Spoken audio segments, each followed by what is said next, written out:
memahami hubungan antara dua atau lebih variabel. Variabel yang diprediksi disebut variabel dependen atau Y, sedangkan variabel yang memprediksi disebut variabel independen atau I.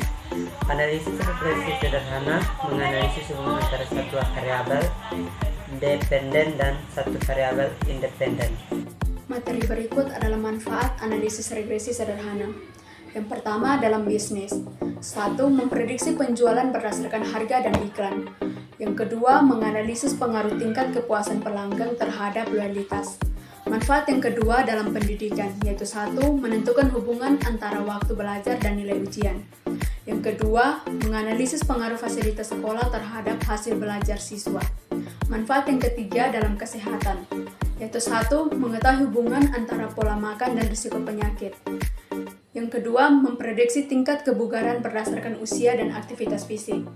Manfaat yang keempat dalam penelitian sosial, yaitu 1. Menganalisis hubungan pendapatan dengan tingkat kebahagiaan. Yang kedua, menentukan pengaruh pendidikan terhadap tingkat pengangguran. Selanjutnya, perbedaan regresi sederhana dan berganda. Yang pertama, aspek jumlah variabel independen, model persamaan, kekompleksan. Yang kedua, regresi sederhana, satu variabel independen, Y sama dengan A tambah BX, lebih sederhana dan mudah diinterpretasikan.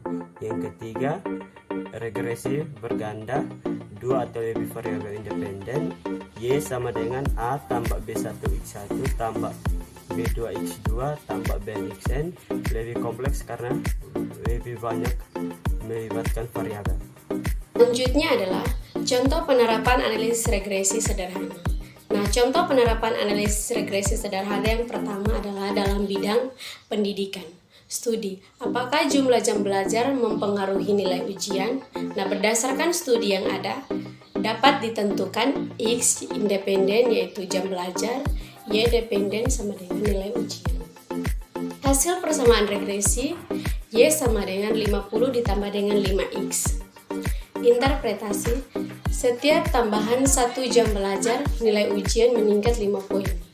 Jika belajar 4 jam, prediksi nilai ujian adalah Y sama dengan 50 ditambah dengan 5 dikali 4, hasilnya adalah 70.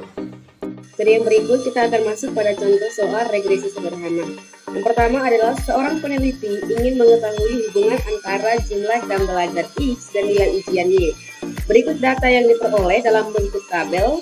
Yang pertama itu adalah jam belajar X dimulai dari angka 2, 4, 6, 8, dan 10. Kemudian untuk nilai ujian Y dimulai dari angka 50, 60, 70, 80, dan bahkan 90. Nah, kemudian kita masuk pada penyelesaian soal. Yang pertama adalah persamaan regresi sederhana dirumuskan dengan Y sama dengan A ditambah B dikali X. Langkah-langkah penyelesaiannya yang pertama, kita menghitung nilai rata-rata X dan juga Y. X aksen sama dengan 2 ditambah 4 ditambah 6 ditambah 8 ditambah 10 dibagi dengan 5, hasilnya adalah 6.